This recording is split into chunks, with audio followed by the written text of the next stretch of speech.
Days away, and it's time for the candidates to step up or step off. Senator Rand Paul is hoping to have a big night, and he joins us here on set in the hot seat. Senator Paul, welcome. Thanks for joining us. Thanks for being here. First question, I guess, has to be, everyone seems to have a Donald Trump strategy. What's your Donald Trump strategy? You know, before the last debate, we announced to everybody that I thought I'd been a little easy on him in the first debate, that I was going to be more aggressive. And I think he took the bait and he decided to come all after me, and it looked ridiculous, of course.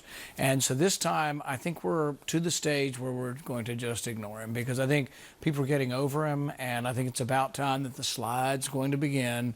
And as he slides on out, I think we're going to have a more substantive debate over really who we'd like to be commander-in-chief. And maybe some of this has to do with Ben Carson's new polling in Iowa says he's above Donald Trump. Is there a Ben Carson strategy? Well, I think it's moving, and I think it's very mobile, the different polls. And you have to realize these polls are people who are undecided, and they ask them which way are they leaning. So this isn't who people are going to vote for. This is who are you leaning towards at this moment. And at this point in 2008, or 2007 actually, Giuliani had led for 5 months. He didn't win a primary. Herman Cain was ahead at this point in 2012. Didn't win a primary. So we really think it's still wide open. We have a great organization, and we're in it to win it. Now, you have mentioned recently that you're going to go after the youth vote. First of all, how are you going to do it? And second of all, President Obama went after the youth vote. It worked for him. Are you taking some of his strategy? Well, I think kids, college-age kids, high school-age kids that can vote are not necessarily wedded to one party or the other. They want independence. They want to be left alone. They don't want the government looking at their phone records.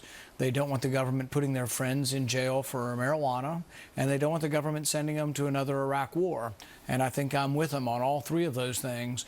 And I think it's the issues as much as it is anything else.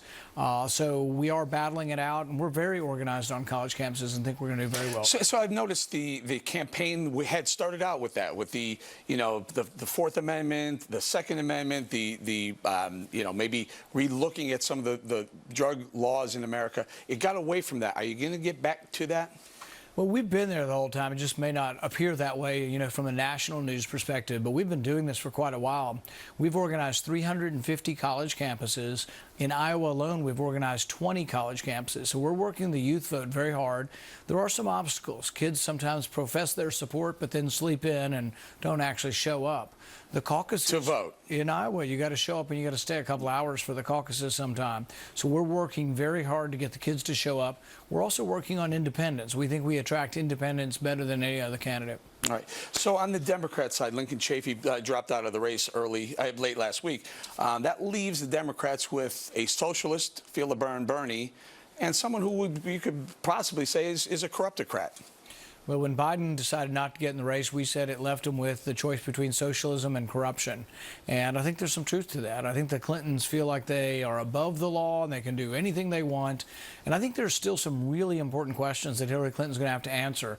Number one, why was Bill Clinton making money from entities that were negotiating things that you had to approve of? A uranium company was sold to the Russian government. Hillary Clinton had to approve of it. Bill Clinton made nearly $1 million giving a speech to the bank that was brokering the deal.